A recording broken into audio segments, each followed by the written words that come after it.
नमस्कार। अभी तक केंद्रीय एजेंसियां जो नोटिस कर रही थी, समन कर रही थी, पूछताछ के लिए बुला रही थी, वो मंत्रियों को बुलाया जा रहा था, उप मुख्यमंत्री को बुलाया जा रहा था, मंत्रियों और मुख्यमंत्री के करीबी लोगों को बुलाया जा रहा था, ओएसडी और पीएस बुलाए जा रहे थे। लेकिन अब सीधे मुख्यमंत्री को के ऊपर शिकंजा कस रहा है केंद्रीय एजेंसियों का। हेमंत सोरेन के बाद अरविंद केजरीवाल दूसरे मुख्यमंत्री हुए जिनको ईडी ने समन जारी किया। तो उसके बाद ये सवाल उठ रहा है कि अब क्या मुख्यमंत्री निशाने पर आएंगे, क्या मुख्यमंत्रियों को समन किया जाएगा, क्या अब मुख्यमंत्रियों की गिरफ्तारी होगी। उप मुख्यमंत्री गिरफ्तार हो चुके हैं, दिल्ली के अरविंद केजरीवाल के उप मुख्यमंत्री मनीष सिसोदिया, और बिहार में तेजस्वी यादव जो उप मुख्यमंत्री हैं कई बार कह चुके हैं कि उनको गिरफ्तार किया जा सकता है। तो ये भी एक बड़ी दिलचस्प बात है कि एक तरफ जैसे अरविंद केजरीवाल को समन हुआ, उनकी पार्टी के लोगों ने प्रेस कॉन्फ्रेंस करके कहा कि ये एजेंसियां यहीं नहीं रुकने वाली हैं। अब दूसरे नेताओं की बारी है। बजाबता उन लोगों ने कहा कि अब इसके बाद तमिलनाडु की बारी है, इसके बाद पश्चिम बंगाल की बारी है, इसके बाद झारखंड की बारी है, इसके बाद बिहार की बारी है। ये प्रेस कॉन्फ्रेंस में आम आदमी पार्टी के नेताओं ने कही। और तेजस्वी यादव कई बार कह चुके हैं कि गिरफ्तार किया जा सकता है। झारखंड में मुख्यमंत्री हेमंत सोरेन कई बार कह चुके हैं कि उनको गिरफ्तार किया जा सकता है। वो चैलेंज देते हैं कि गिरफ्तार कर लो। अब एक दिलचस्प चीज इसमें यह भी है कि जितनी केंद्रीय एजेंसियां हैं वो इस तरह की जो इच्छाएं हैं, मनोकामनाएं हैं, वो पूरी भी कर रही हैं। जितने नेता कह रहे हैं कि गिरफ्तार कर लो या मेरे यहाँ ईडी आ सकती है, उनके यहाँ सचमुच ईडी पहुंच जाती है। सीबीआई आ सकती है तो सचमुच सीबीआई पहुंच जाती है। गिरफ्तार किया जा सकता है हमको तो सचमुच गिरफ्तार भी हो जा रहे हैं लोग। मनीष सिसोदिया बहुत दिन कहते रहे कि हमको गिरफ्तार किया जा सकता है तो गिरफ्तार कर लिए गए। संजय सिंह कहते रहे तो गिरफ्तार कर लिए गए। तो ये भी हो रहा है। और ये एक बात है कि इस बात ने घबराहट भी पैदा की है नेताओं में। वो भले ऊपर से जो कह रहे हों कि हमको गिरफ्तार कर ले और मेरे खिलाफ आ जाए, सीबीआई आ जाए, ईडी आ जाए। जब ईडी सीबीआई पहुंच जा रही है और जब गिरफ्तारी हो रही है तो उसके बाद की स्थिति दूसरी हो रही है। तो ये तभी ये सवाल है कि अब क्या होगा आगे इसके। जिस तरह का ट्रेंड दिख रहा है कि पहले सरकार का जो मुखिया है उसके इर्द गिर्द के लोगों को पकड़ रही हैं एजेंसियां, उनसे पूछताछ कर रही हैं, उन पर कार्रवाई हो रही है, और उसके बाद तब मुखिया तक पहुंच रही है आंच जांच की। तो जितने अभी विपक्षी पार्टियों के मुख्यमंत्री हैं सबके करीबियों के यहां छापे पड़ चुके हैं, या उनकी जांच हो रही है या उनको समन किया जा रहा है, पूछताछ हो रही है।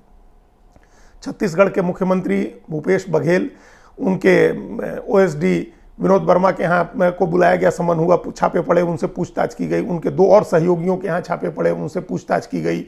आईएएस अधिकारी गिरफ्तार कर लिए गए। कहीं शराब का घोटाला है, कहीं कोयले का घोटाला है, किसी तरह न किसी घोटाले में अनेक लोगों को सरकार के इर्द गिर्द या सरकार से जुड़े लोगों पर कार्रवाई हो चुकी है।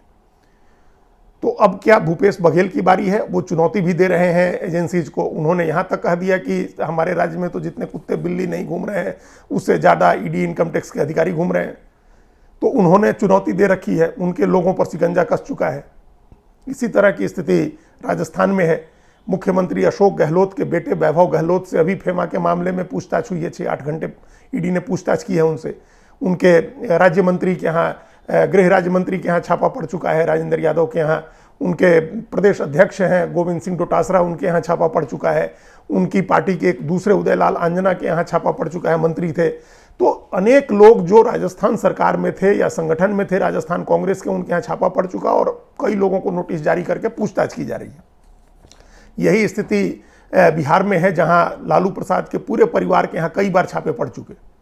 कई बार उनके पूछताछ की जा चुकी। उनकी पत्नी राबड़ी देवी से, लालू यादव से, उप मुख्यमंत्री तेजस्वी यादव से या परिवार के और सदस्यों से लगातार पूछताछ हो रही है। छापे पड़े। उनके लालू यादव के जो निजी सहायक रहे भोला यादव, उनको गिरफ्तार भी किया गया।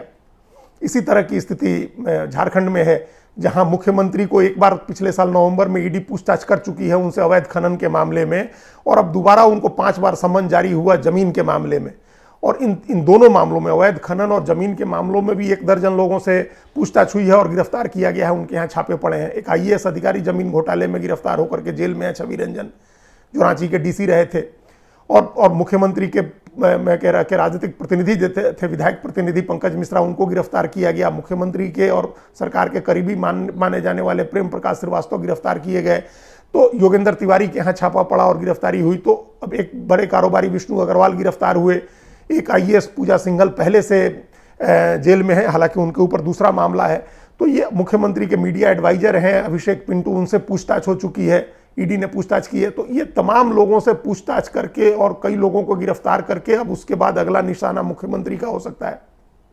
यही स्थिति पश्चिम बंगाल में है, जहां ममता बनर्जी के भतीजे और उनकी बहू से पूछताछ कर रही हैं एजेंसियां, चाहे शिक्षक भर्ती घोटाला हो और या फिर जो पुराने मामले हों, पशु तस्करी के मामले में उनके एक बड़े नेता गिरफ्तार हैं, जेल में हैं। अभी एक उनके मंत्री ज्योतिप्रिय मलिक को गिरफ्तार किया गया है, उसके पहले पार्थ चटर्जी गिरफ्तार हुए थे शिक्षक भर्ती घोटाले में। तो इस तरह के पश्चिम बंगाल की सरकार के भी कई मंत्री, संगठन के अनुव्रत मंडल उनके बड़े नेता थे जो पशु तस्करी मामले में पकड़े गए। तो कई लोग संगठन के और सरकार से जुड़े लोग गिरफ्तार हैं और उनके परिवार के लोगों से पूछताछ हो रही है, अभिषेक बनर्जी से और उनकी पत्नी से।